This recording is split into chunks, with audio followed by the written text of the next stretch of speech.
Some artists are born in the spotlight, and others are forged in pain. Brian Head Welch was both.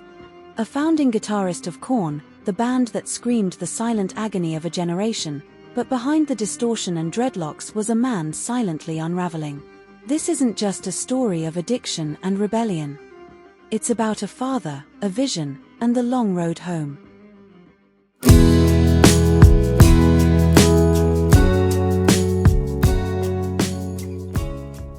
Brian Welch grew up in Bakersfield, California. Growing up, he was sensitive, creative, and often misunderstood. By the time he co-founded Korn in the early 90s, he was thrust into the chaos of fame, addiction, and spiritual confusion. Welch played a key role in crafting Korn's signature sound, heavy, haunting, and emotional. But success didn't bring peace. Instead, he turned to meth, alcohol, and antidepressants, numbing the ache of depression and the weight of a broken world. But the moment that shattered him wasn't on stage. It was at home, hearing his young daughter sing the vulgar lyrics to one of his own songs. Lyrics he had once screamed into microphones, now echoed back at him by an innocent voice. In that moment, he saw himself, not as a rock star, but as a man failing the one person he loved most.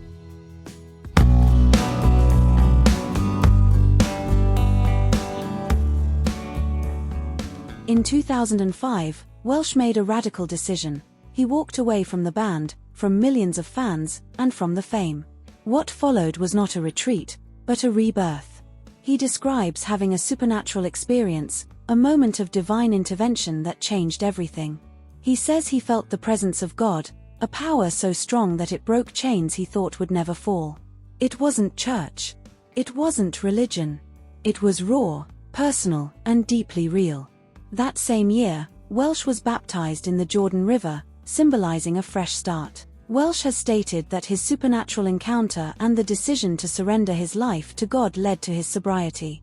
While the baptism was a public and symbolic step, it was the encounter itself days, or weeks, before that gave him the power to actually overcome his addictions. He said, quote, "God used that moment to take away the drugs. I didn't go through withdrawals, I didn't crave it. That's when I knew it wasn't me, it was him." He dove into his faith, not as an escape, but as an anchor, committing himself to his daughter, to healing, and to clarity.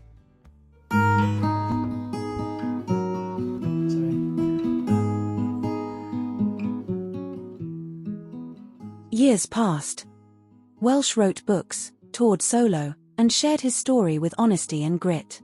But then, something unexpected, he rejoined Korn in 2013. Many wondered, why return to a band whose lyrics once haunted him? Welch said it wasn't about compromise, it was about a mission. Before returning, he spoke with his bandmates. They reached a mutual understanding. Korn would steer away from overt demonic messaging, while still staying true to their identity. They agreed to focus on themes of moments of suffering, survival, and truth, but with room for redemption. Welch saw an opportunity, a Trojan horse of hope. He wasn't there to preach. He was there to live differently, to be light in the shadows of a scene still aching with loneliness, trauma, and confusion. And fans noticed.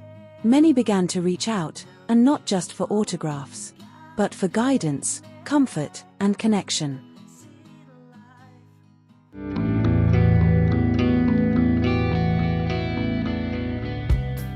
Brian Head Welch is still playing heavy music, but his message now carries weight beyond the amp. He doesn't hide his scars, he leads with them. In a world where so many scream into the void, his life quietly whispers, "You're not too far gone. There's still time. There's still hope." Sometimes, the loudest message comes from a man who chose to listen first.